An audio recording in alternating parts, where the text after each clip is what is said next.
خاوتي خواتاتي مساء عليكم bonsoir tout le monde Azul Flaoun أهلا وسهلا مرحبا بكم يا جماعة الخير. J'espère que vous allez bien, j'espère que vous vous portez bien, j'espère que vous passez une agréable journée du 14 janvier 2023 et que vous essayez de commencer cette année 2023 dans les meilleures conditions possibles malgré les difficultés apparentes liées à une actualité nationale et internationale très compliquée, très compliquée et très rude même.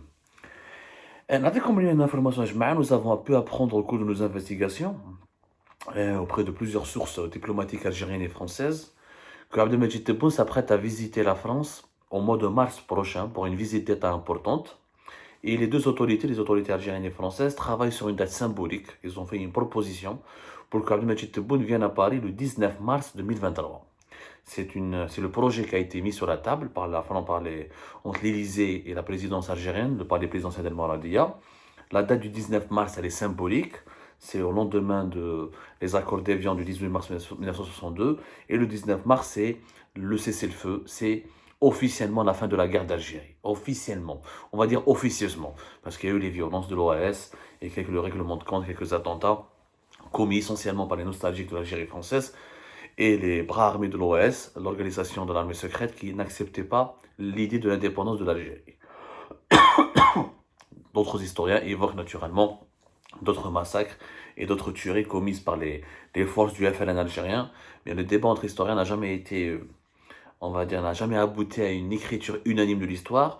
Mais quoi qu'il arrive, la date du 19 mars est la date du cessez-le-feu de la guerre, telle que nous l'avons connue entre 1954 et 62, la guerre atroce, ou des actions militaires et des offensives militaires chaque jour.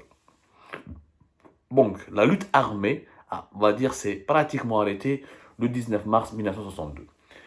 L'idée, en tout cas sur laquelle travaille le palais présidentiel d'El Mouradia et l'Élysée, la présidence française, est d'organiser la visite d'État d'Abdelmajid Tebboune ce jour-là.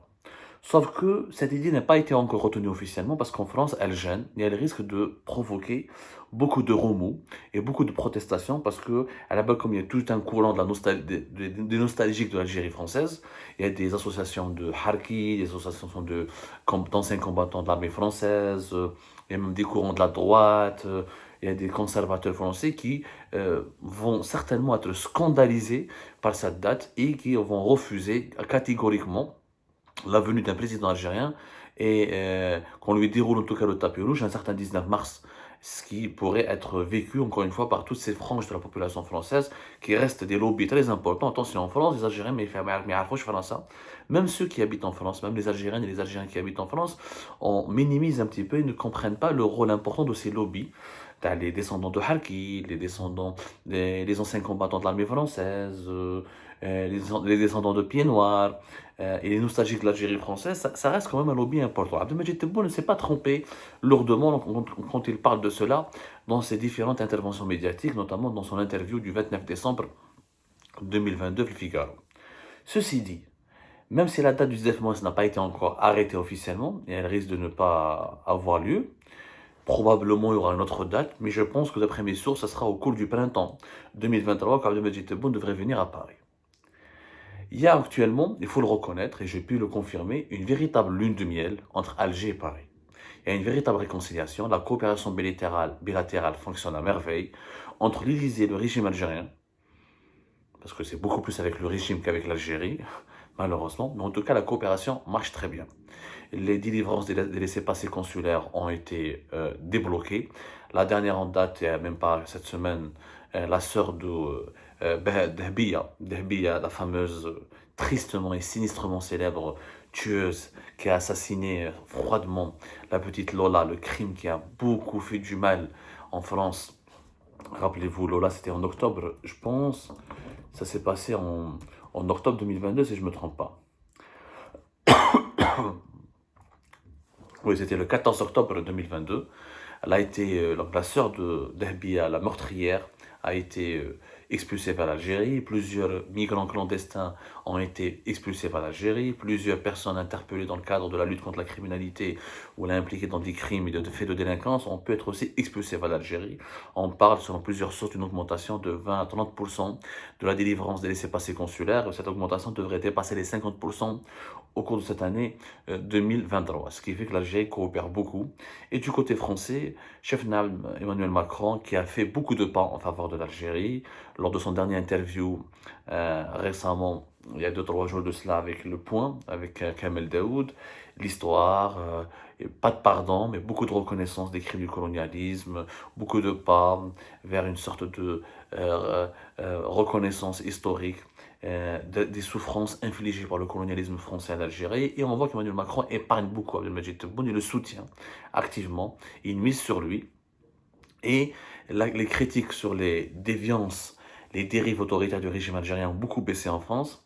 Les violations des droits de l'homme, les emprisonnements politiques, la répression des libertés fondamentales, ces critiques ont beaucoup baissé. D'ailleurs, il n'y a pratiquement plus aucun média parmi les grands médias français qui parlent et qui dénoncent le régime algérien, alors qu'on est en 2020-2021, on a vu les M6, les France 5, les France 3, les Arte, qui ont beaucoup fait de mal au régime algérien, qui ont particulièrement touché avec leurs reportages, leurs documentaires sur son plongeant dans un autoritarisme absolu.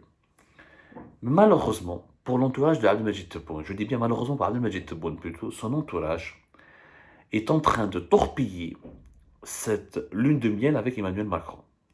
La France, c'est le seul soutien actif en ce moment du régime algérien.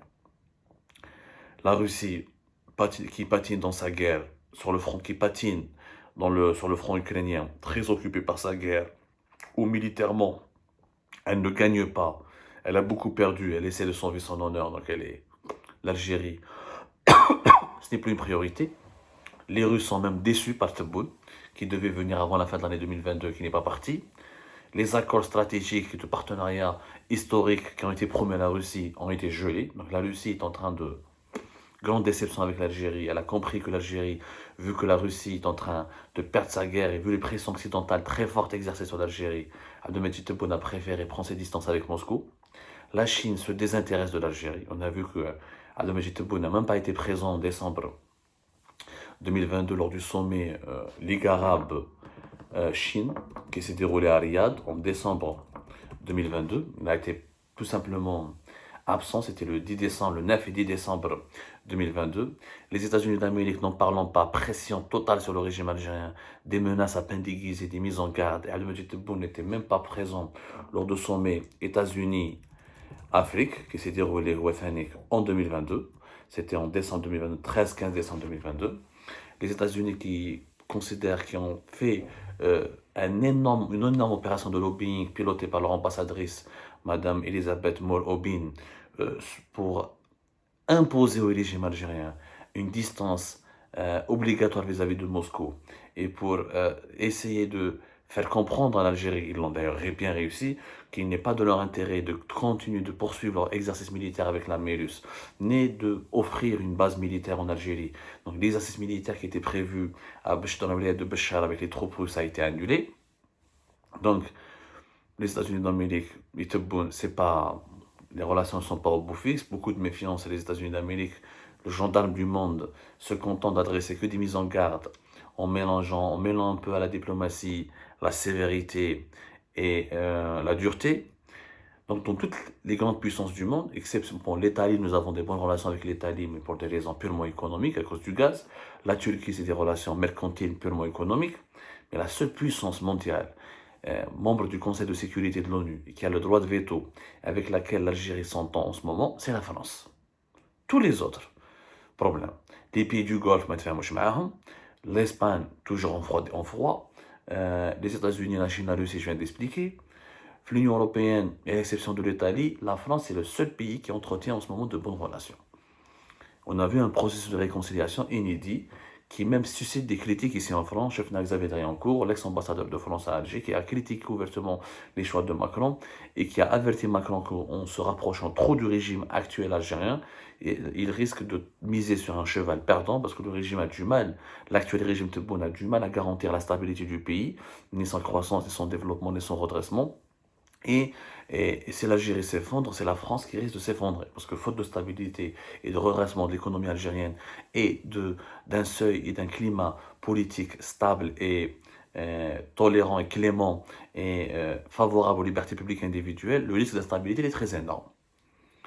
Donc, Tebboune pour son avenir politique, il n'a qu'un seul soutien international pour le moment. c'est Emmanuel Macron. Emmanuel Macron, il mise sur Tebboune parce qu'il se dit Tebboune, c'est le moins pire. Au moins, lui, il pourra tenir le pays et pourra stabiliser le pays. Et nous l'avons expliqué 1000 fois, c'est pas la peine de revenir là-dessus, que pour la France, la stabilité de l'Algérie est une question de survie, de politique interne.